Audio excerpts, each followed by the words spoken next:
आपने ये देखा कि जब कांग्रेस की सरकार थी तो हमने हमेशा देश में सबसे ज़्यादा गन्ने का रेट दिया। और मेरे पत्रकार भाई जो यहाँ खड़े हैं, आप में से 3/4 इस बात के चश्मदीद गवाह हैं कि जब गन्ना किसानों ने ताला लगाया था तो मैंने बाकायदा उनसे बात करके एक मुश्त 35 रुपया कभी बढ़ाया तो वो उस समय बढ़ाया।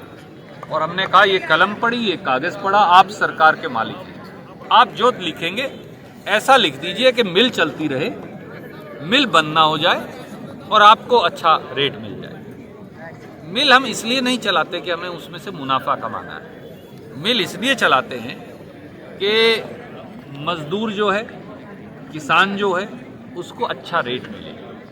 परंतु खट्टर साहब ने और दुष्यंत चौटाला ने हठ धर्मिता पाली हुई और वो गन्ना किसान को ना बकाये का पैसा पूरा दे रहे और ना उसको रेट। आप मुझे बताइए, अगर पड़ोस के पंजाब में ज़्यादा रेट मिल सकता है तो हरियाणा में क्यों नहीं मिल सकता? बड़ा एक सीधा सवाल। बॉर्डर से बॉर्डर पे अंतर क्यों है? पंजाब के बराबर रेट कर दीजिए खट्टर साहब, तो किसान सेटिस्फाई हो जाएगा। और अगर वो उससे भी ज़्यादा मांगे और आपको लगे मिल नहीं चल पाएंगी तो आप किसान को बुलाइए, जैसे मैं हमेशा करता था, बात करिए, समझाइए। किसान बहुत समझदार है, किसान को बुद्धिहीन मत समझिए। किसान को बुद्धि है, मजदूर को बुद्धि है। जो गन्ने छीलता है, काश खट्टर साहब ने कभी ये काम करके देखा हो, तो सबसे मुश्किल काम यही है। और गन्ने के खेत में तो भाई निरे सांप मिलते हैं जाडे में और वैसे भी, तो इसलिए गन्ना कोई शौक में नहीं लगाता। किसान और मजदूर गन्ना जब लगाता है तो इसलिए कि वहाँ से 2 पैसे की आय की उम्मीद है। पंजाब के बराबर रेट करने में दिक्कत क्या है? 38 आप जो 3800 माफ़ कीजिए, वो जो हमारा रेट है, इन्होंने शायद 3050 तो गवर्नमेंट ने FRP दी है, सही है ना जी बात? भारत सरकार ने 362 हमारे यहाँ है और 380 पंजाब के अंदर है। आप पंजाब के बराबर कर दीजिए बस। मुझे ये विश्वास है कि अगर 380 रुपया रेट हो जाए गन्ने का तो मिल भी अच्छे से चल पाएंगे और किसान की भी तसल्ली हो जाएगी।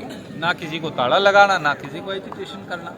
हम भी तारीफ करेंगे खट्टर साहब की कि उन्होंने अच्छा निर्णय किया। मैं सबसे पहला व्यक्ति हूँ, करके दिखाई। सारे दिल्ली में जिस प्रकार से हमारी बेटियां, वो विनेश फोगाट हो, वो बजरंग पूनिया हो, वो साक्षी मलिक हो, वो और सैकड़ों हमारे जो पहलवान, जिन्होंने हर बार जब देश का झंडा ऊंचा किया, देश में भी और पूरी दुनिया में भी, तो सब राजनीतिक लोग और देश के सब वासी भी छाती चौड़ी करके उनकी अचीवमेंट पर गर्व करते हैं। आज जब उन्होंने ऐसा गंभीर आरोप लगाया है जिसको सुनकर भी शायद किसी सरकार में बैठे व्यक्ति को शर्म आ जाए, पर प्रधानमंत्री, हरियाणा के मुख्यमंत्री और पूरी भारतीय जनता पार्टी की सरकार बेशर्मी की सब हदें पार कर गई है, अन्याय और भेदभाव की सब हदें पार कर गई है। हमारी बेटियों ने क्या कहा? 3 बातें उन्होंने कही।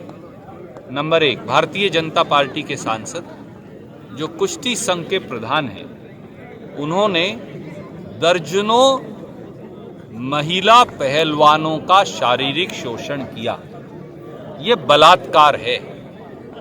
आज तक कोई FIR बलात्कार की कुश्ती संघ के प्रधान पर दर्ज क्यों नहीं हुई? उससे कम कुछ नहीं। और बेटियों ने कहा है कि अगर कोई जांच करेगा निष्पक्ष तो वो सामने आकर अपनी आप बीती बताने को तैयार हैं। कई उनके चेले जो कोच हैं, उन्होंने भी इस प्रकार की बदतमीजी, जोर जबरदस्ती हमारी बेटियों के साथ की है। कई बेटियां आगे आई हैं और उन्होंने कहा है अमुक समय में अमुक कैंप में उनके साथ ये गलत वारदात हुई। आज तक 354 का, 376 का मुकदमा दर्ज क्यों नहीं हुआ? उस सांसद को भाजपा के तो जेल की सलाखों के पीछे पहुंचा देना चाहिए था, पर यह ऐसा क्यों नहीं हो रहा? नंबर 2, अगर किसी कुश्ती संघ के प्रधान पर ब्रिज किशोर पर, जो सांसद हैं भाजपा के, मोदी जी के चहेते हैं, इस प्रकार का इल्ज़ाम लगे तो क्या एक सेकंड के लिए भी उसे अपने पद पर बने रहने का अधिकार है? देश के कुश्ती संघ को फौरी तौर से बर्खास्त कर देना चाहिए था 72 घंटे पहले जब ये इल्ज़ाम सामने आए, पर आज तक भी वो अपनी कुर्सी पर बने बैठे हैं। उल्टा हमारे पहलवान लड़के और लड़कियों को धौंस दिखा रहे हैं। और तीसरी एक गंभीर और बात कही, ब्रिज किशोर ने जात पात का कांग्रेस पार्टी के सभी साथी आज के दिन एक किसान मजदूर श्रद्धांजलि सभा स्वर्गीय मेरे पिताजी चौधरी शमशेर सिंह सुरजेवाला जी के लिए सब साथी इकट्ठे होकर थोड़े भजन हो जाते हैं, प्रभु का नाम लेते हैं, सब साथी मिलकर प्रीति भोज कर लेते हैं। पिछले साल क्योंकि कोरोना था और पाबंदियाँ थी, नहीं हुई। आज तीसरी बरसी सुरजेवाला जी की है और इसलिए पूरे इलाके के, प्रांत के जो मज़दूरों के, गरीबों के, किसानों के नुमाइंदे वो सब आज यहाँ आए। मैं हृदय की गहराइयों से कांग्रेस पार्टी के कैडर के सभी साथियों की ओर से उन सब साथियों का धन्यवाद करता हूँ कि वो आज शरीक हुए और उन्होंने ये निर्णय किया कि जो उनका संदेश था कि हमेशा आपको जो समाज में सबसे दबे हैं, वंचित हैं, शोषित हैं, छोटा किसान है, गरीब है, छोटा दुकानदार है, उसकी समस्या क्या है, उसके निदान के लिए संघर्ष करना है। ये संकल्प हम हर साल दोहराते हैं ताकि हमारे संकल्प में, हमारे प्रण में, हमारी सिद्धि में कोई कमी ना रह जाए। और इसीलिए आज का दिन एक भजन कार्यक्रम और एक प्रीति भोज के तौर पर कांग्रेस के साथ ही आयोजित करते आए। सर, दिल्ली में जो है खिलाड़ी अनशन पर बैठे हैं, क्या कुछ कहना चाहते हैं? ताज़ा खबरों से जुड़े रहने के लिए सब्सक्राइब करें राष्ट्रीय खबर टीवी और बेल आइकन दबाना ना भूलें।